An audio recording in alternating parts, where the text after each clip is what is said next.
What's going on, everyone? Welcome back. It's time for another Pounds for Purrs workout, and today was squat and bench press day. So doing 3 triples followed by 2 doubles, and here comes my first working set.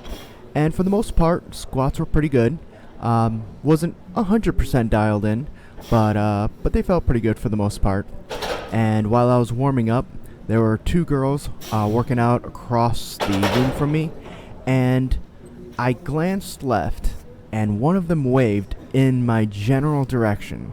Now, I have no idea if it was either to me or to the guy behind me using the incline bench, or anyone really on this side of the room. And I'll be honest, I thought about that the whole time I did squats.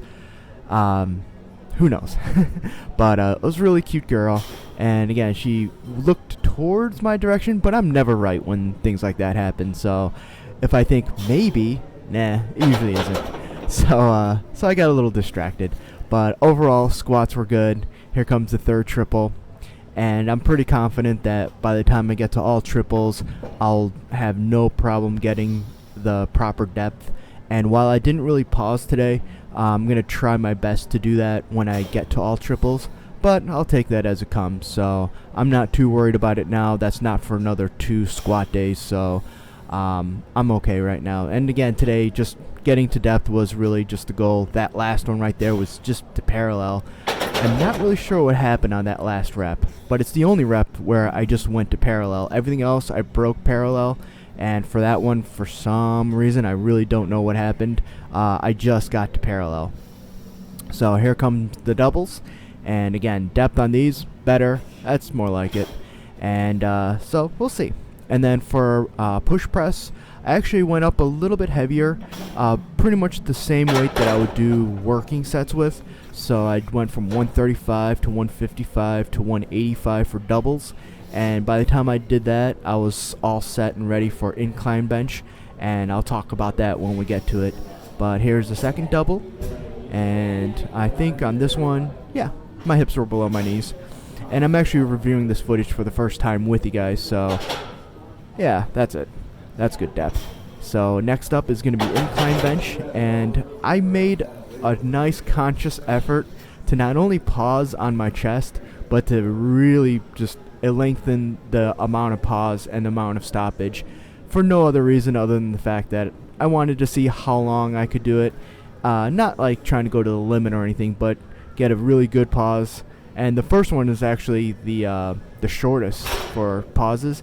That's about typical. That's about what I want to get on most sets. And then from there on out, I just figured, why not just add some time to it. So I was counting to myself, which I never do. Whenever I do rest pause work, I don't count to myself. Maybe for the first second, but other than that, I'm just locked in and just kind of just zoned in on the reps as opposed to trying to count to a certain number. But today I was just able to count like 1, 1,000, 2, 1,000, 3, 1,000, 4, 1,000. I even got up to 5. Before pressing, and I didn't struggle really at all. It didn't feel like it was slowing down. It didn't feel like I was hitting a sticking point. So like you're seeing right now, really long pause, especially when I get to the doubles. That's where I make them even longer. But even for the triples, I knew that I could do it without really any problems, any issues. Bar path was fine. The movement pattern was good. So I just took advantage of it, and 245 still feels relatively light, especially in comparison to the lower body lifts. So here's the first double, and you'll see a pretty good sizable pause on it. Now for accessories, I did a good morning, and basically what I did was I didn't want to do a peak weight, but I did want to ramp up a bit. So I went from 185 for 5 to 225 for 5 to 245 for 5 and then 265 for 5. And that was comfortable. I could have pushed a little bit heavier. I could have even probably have added sets, but I didn't really feel like doing that. And then for my upper body accessory, I did a weighted dip. I did a set of 5 with 45, and then I doubled what I did last time, so I did 90 pounds. I did 4 sets of 5 and then a set of 8, which I was pretty happy about. And that's the workout. Alright, thanks so much, guys. Remember, adopt, don't shop.